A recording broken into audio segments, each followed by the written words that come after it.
Thì ở trong đây sẽ có rất là nhiều thịt xíu, màu rất là đẹp và ngon mắt này. Sao của em có 4 viên mà của anh cũng có 4 viên luôn. À, mình còn phải đi ăn bánh mì mà. Đây, trái trứng của Ninh đây. Cũng bóc không chờ đợi đấy mọi người. Nếu bạn đang có kế hoạch đi Huế mà không biết check in ở đâu, hay không biết phải ăn món gì ngon, bổ rẻ, thì đừng quên theo dõi series Ninh Travel tại Huế.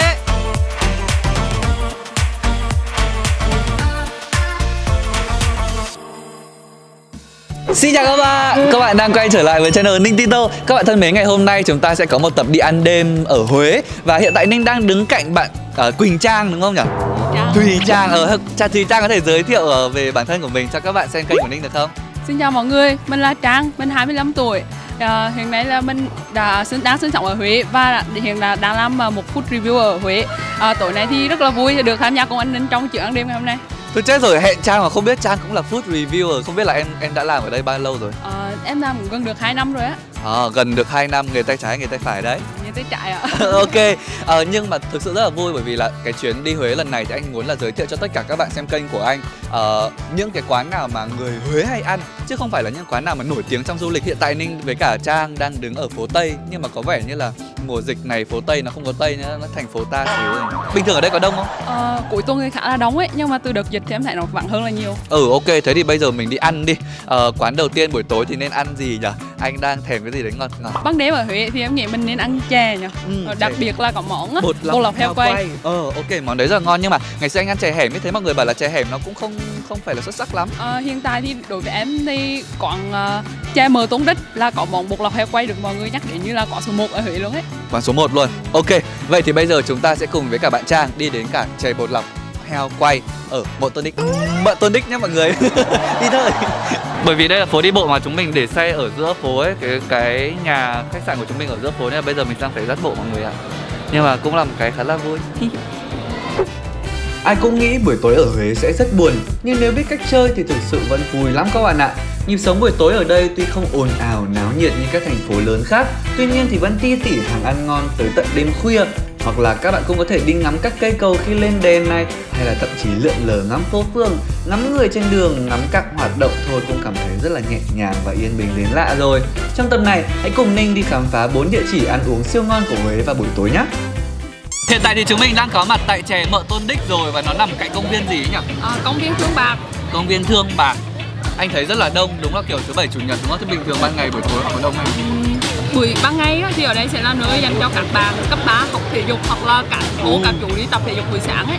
Ok, còn đến buổi tối là sẽ dành ra khu vui chơi và chè. Nhưng mà chúng mình ra đây đã ra sớm ơi là sớm. Bây giờ là cũng 8 giờ thì cũng không sớm lắm, nhưng mà đã hết sườn chè bột lọc heo quay và chúng mình đang đợi để có thêm. Thì ở đây Ninh có gọi một ly chè chuối, và đây là cái gì? Chè trái cây ạ. Chè trái cây. Nhìn ngon phết nhỉ. Ok. Chắc là thử cái đấy trước được không? Cái này thì mình thấy có rất nhiều loại trái cây tươi như là thanh long, xoài, dưa hấu. Cái này là cái gì? Nho móng tay. Có vẻ ngon đấy mọi người ạ. Và một ly ăn đi. Một ly này có giá bao nhiêu? 12.000 một ly. Ok. Chắc là anh ăn thử chè chuối, xong tí nữa anh thử cái chè đấy nha. Đây là chè chuối. Phía bên trên nó vẫn còn rất là nóng mọi người ạ. Ở trong thì có cả đậu phộng nữa. Ok, ăn thử một miếng nha. Phải ăn trước, đói quá. Cũng ngon đấy, hơi ngọt. Chắc phải đảo đều lên. Cái đấy có ngọt không?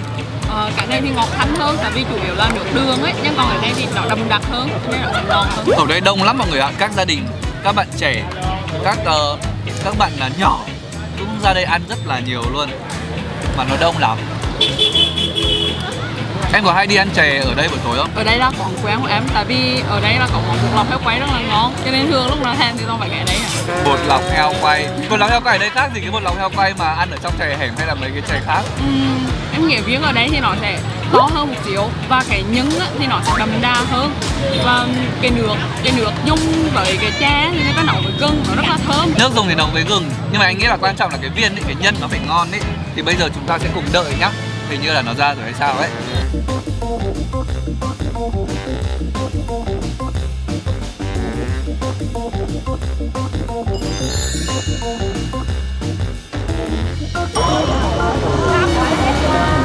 Cuối cùng chúng mình cũng có rồi mọi người ơi. Cuối cùng thì sau khoảng 25 phút nhỉ? 20 phút thì chúng mình đã có chè rồi. Tức là có một cái xô cối xách qua đường thôi, tất cả mọi người bắt đầu chạy ra và lấy. Và chỉ trong chớp mắt thôi, chúng mình đặt từ trước mãi mới có được. Ở đây là 5 ly chè heo quay, một lọc heo quay. Ở trong đây thì có cái gì em có thể giới thiệu đi? Ở đây thì sẽ có 4 viên. Thì heo quay người ta bọc trong một lọc ấy. Sau đó mình sẽ có cái nước dùng. Sao của em có 4 viên mà của anh cũng có 4 viên luôn. Bọc ở trong là cái thịt heo quay. Ok. Ăn thử đi. Ngôi sao sáng của chúng ta ngày hôm nay. Lâu lắm rồi nên mình đi ăn một lọc heo quay, nhưng mà đây là lần đầu tiên ăn mỡ tôn đích. Ok, chuyên cái nhở. Mất công chờ đợi.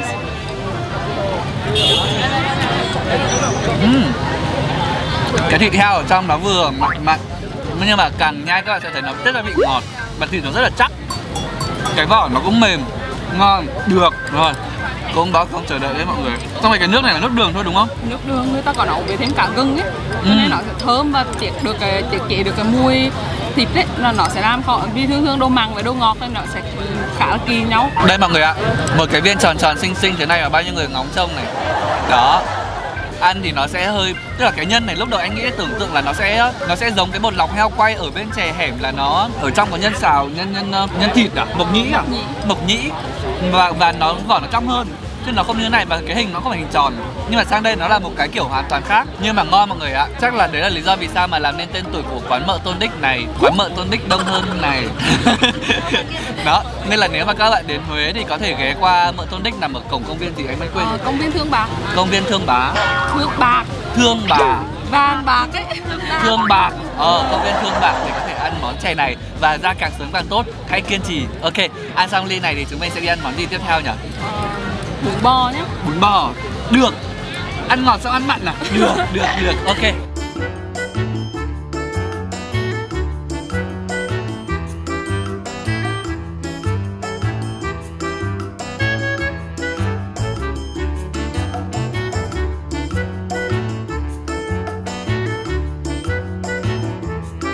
Ta-da! Hiện tại thì chúng mình đang ngồi tại một quán bún bò Huế nằm ở trong một con kiệt. Đây là kiệt hẻm. Đây là ở đường Xuân 68, ngay phía cổng chợ Đông Ba, cổng Thanh. Ok, Ninh thấy hàng này rất là đông luôn và kéo dài và tí sâu phía trong ngõ. Thật ra chúng mình cũng ngồi ở gần cuối rồi. Thì tại sao em lại dẫn anh đến hàng bún bò Huế này? Thực ra thì ăn đêm ở Huế thì chủ yếu là bún bò hoặc là bánh mì.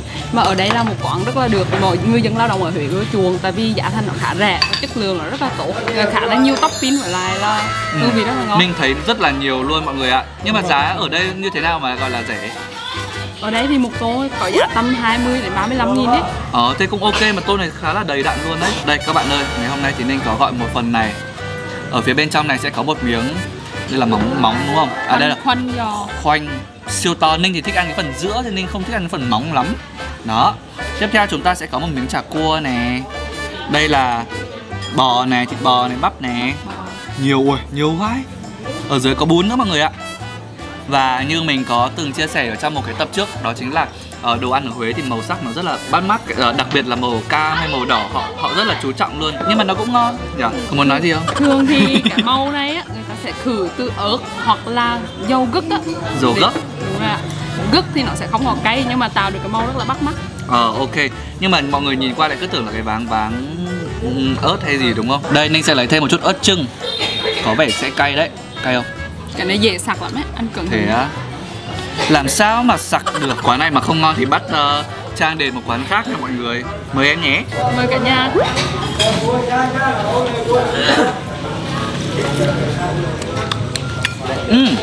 Nước vừa luôn này. Nó không bị quá mặn và nó khá là ngọt mọi người ạ. Hello. Ok, ăn thử thôi.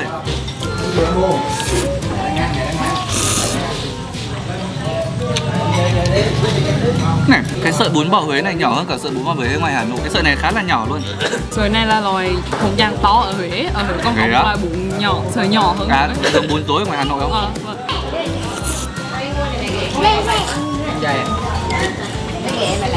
Thử đến món này đây. Tại sao em lại không ăn cái này giống anh?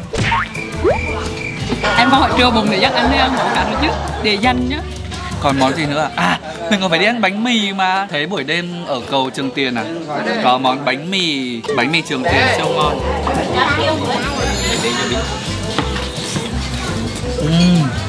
Ngon quá, rất là mềm.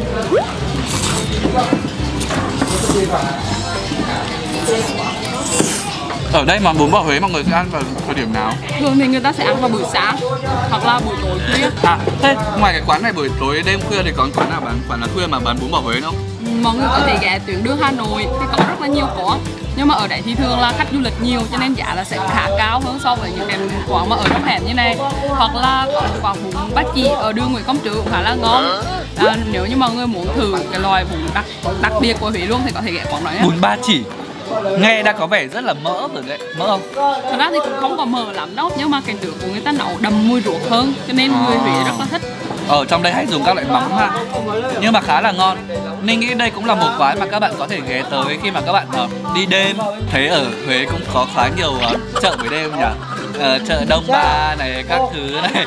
Nên là mình nghĩ là nếu mà các bạn có đi chợ buổi đêm mà thấy đói thì có thể qua cái địa chỉ này để ăn. Có thể bắn lại địa chỉ của anh ở đây được không mọi người ơi? Mình đang không nhớ địa chỉ chỗ này lắm. Ok, cảm ơn em vì lại tiếp tục dẫn anh đi ăn quán ngon nữa nhé. Ăn thôi.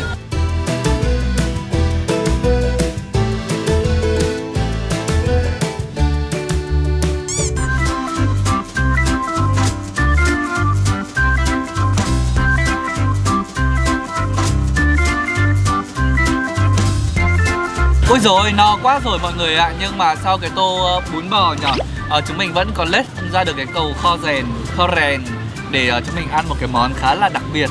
Món này thì thường anh thấy là kiểu dân nhậu hay ăn đúng không? Ra đây uống bia biết các thứ, và hôm nay thì Trang dẫn mình ăn món gì đấy, em giới thiệu đi. Ở đây là món cục lồn móng bầu. Đây là một món đặc trưng chủ yếu là người Huế ăn. Đặc biệt là rất thích hợp cho những ngày mà mùa đông ấy. Mùa đông lạnh. Lạnh. Trong đây có gì? Đây gọi là cái bầu hay cái bầu là hay là bầu ở trong? Ở đây là một cái bầu bằng sứ, nhưng ở trong đây là có cả vịt lộn với cả trái bầu người ta cắt ra. Có cả bầu hả? Để Ninh bới ở trong đây. Có bầu thật này mọi người ơi. Đó, trong đấy có rất nhiều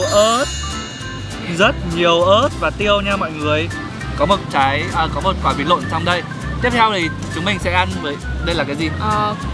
Cút lộn xào me. Và ăn với cả đây là phồng tôm nha mọi người. Em muốn thử cái nào? Cái này anh thấy nhiều tiêu hơn, cái này thấy nhiều ớt hơn. Cái nào như nhau à? Ok, anh ăn thử cái nhiều ớt xem sao nha. Ninh mới phải tạt qua hiệu thuốc để mua thuốc nhiệt rồi mọi người. Mời mọi người nhé. Đầu tiên Ninh sẽ húp thử nước nha. Cay không ta? Ngọt. Nhưng mà cũng khá là cay đấy mọi người ạ. Mình thấy ở đây bỏ khá là nhiều tiêu và ớt á. Nhưng mà chính ra nhậu mà như thế em thích. Giá kể bây giờ mà có bia uống thì cũng ok nhỉ. Tuy nhiên thì hôm nay chúng mình lái xe nên là chúng mình không uống bia mọi người ạ. Ôi, có cả mồng tơi nha mọi người ơi. Nên là cái nước này nó rất là ngọt luôn. Đây, trái trứng của Ninh đây. Wow. Anh bình thường ngoài kia chỉ ăn kiểu trứng vịt lộn không, đập ra xong rồi cho thêm giấm với cả ấy thôi, chứ không ăn kiểu này. Chứng tỏ món này rất bổ. Người Huế thì người ta có thêm một cái loại chua ngọt nữa để mà ăn kem với trứng lồn nó đỡ ngán ấy. Chua ngọt để làm từ cái gì đấy? Cái này thì người ta có cóc, cà rốt và đu đủ. Ngon. Món này ngon luôn mọi người ạ. Thực sự là cái hôm nào mà mát trời ấy thì ăn món này, hoặc là kiểu lạnh ăn món này đỉnh.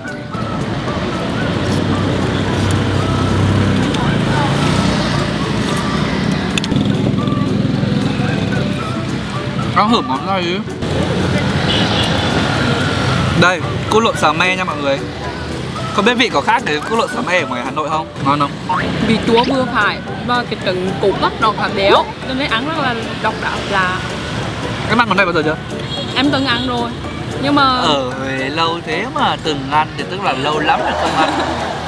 Sợ béo lắm cơ. Rất là ngậy nha mọi người. Cái sốt này thì nó chua hơn cái sốt cút lộn xào me ở Hà Nội. Và ở đây thì có thêm hành phi này, xong có thêm đậu phộng. Ăn khá là bùi và ngậy. Và ăn đặc biệt là ăn cả phồng tôm nữa. Cái này mà chấm với bánh mì thì anh nghĩ là cũng khá là thú vị đấy. Nhưng mà nó sẽ hơi tốn bánh mì một chút.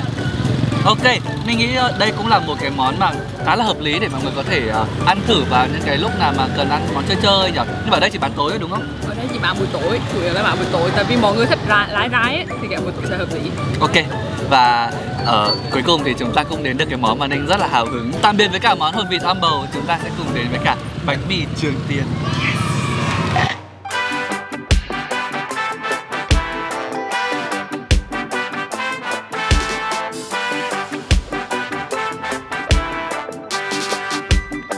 Lêu các bạn thèm bánh mì. Hiện tại thì Ninh đang có mặt ở cái quán mà Ninh thực sự đang rất là ngóng chờ trong cái tour buổi đêm ngày hôm nay. Đó chính là bánh mì Trường Tiền.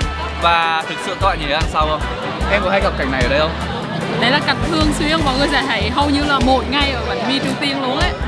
Sợ nhở, eo ơi, đông lắm luôn ý. Hàng này đông, xong rồi hàng nước đông. Đây các bạn ạ, chúng mình có mua, đây là một ly Americano đá. Và đây là một ly latte đá. Ok, đây là cái phần bánh mì mình gọi 2 phần lộn xộn nha. Thì ở trong đây sẽ có rất là nhiều thịt xíu, màu rất là đẹp và ngon mắt này. Đây là pate à? Chả. Có chả, có pate, có giò, có rau răm và có sốt không? Có cái nước xả nước xỉu chan thịt. Người ta khó xả xỉu á, với lại nước đó để làm được chan trong bánh mì này. Ok, ăn thử đây. Hay đây, Ninh xé ra cho các bạn nhìn này. Ta-da! Hai cái bánh của chúng mình giống nhau đúng không? Đấy đều là bánh lộn xộn cả. Thôi ăn đi. Mời mọi người nhá.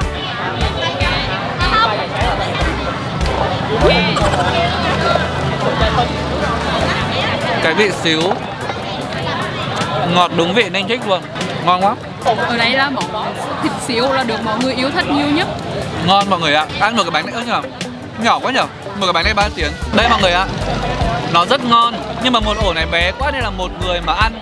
Đây là Ninh còn ăn hết tất cả các bữa tối rồi nha, thì Ninh có thể ăn được hết 2 cái ổ này.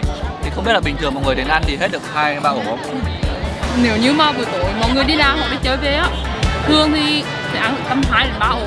Đó, cái gì vậy? Trong đây thì có cái vị rau răm rất là thơm và nổi nhất là cái vị xá xíu trộn với cả pate. Chắc là cả cái nước mà có xá xíu nữa đúng không? Ngon mọi người ạ. Ở đây thì có rất nhiều loại nhân, như là nem chả trẻ, và còn có cả bánh lọc nữa. Hả? Sao bánh bột lọc ở đây á? Có những bánh bột lọc người ta bỏ vào trong mì á. Sao lúc nãy không mua nhỉ? Hết.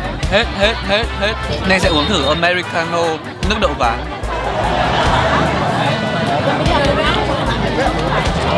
Cũng ngon đấy. Nó mát.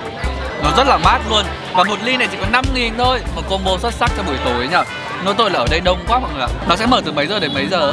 Ở đây thì bạn từ tầm 7 giờ tối cho đến 1 đến 2 giờ sáng hôm sau. Thế là đúng dành cho những người dân mà vào Huế để đi chơi đêm rồi đấy. Đó, thì thực sự là ngày hôm nay rất là cảm ơn Trang. Buổi tối đã dẫn anh đi ăn tổng kết lại này. Đầu tiên là chè bột lọc heo quay. Thứ hai là chúng ta đi ăn bún bò Huế. Thứ ba là chúng ta đi ăn cái trứng vịt lộn om bầu. Và cuối cùng đây, một combo rất là xuất sắc các bạn ạ. Bánh mì Trường Tiền với cả nước đậu. Đó, rất là ngon. Thì hy vọng rằng là nếu mà các bạn đến đây vào buổi tối, chỉ có một buổi tối thôi, các bạn có thể có thêm những sự lựa chọn tham khảo ở trong đây. Hoặc là nếu mà các bạn muốn khám phá thêm ban ngày ăn ở đâu ở Huế thì các bạn có thể truy cập vào bản đồ ăn ở địa chỉ website minito.com chẳng bản đồ ăn nhé. Rất là cảm ơn Trang. No chưa? No quá ấy. Cảm ơn Trang rất nhiều vì hôm nay đã dẫn anh đi ăn. Và các bạn có thể follow Trang ở địa chỉ mà Ninh đang bán ở dưới này nhé. Còn bây giờ bye bye, xin chào và hẹn gặp lại. Chào các đợt sao ở Huế.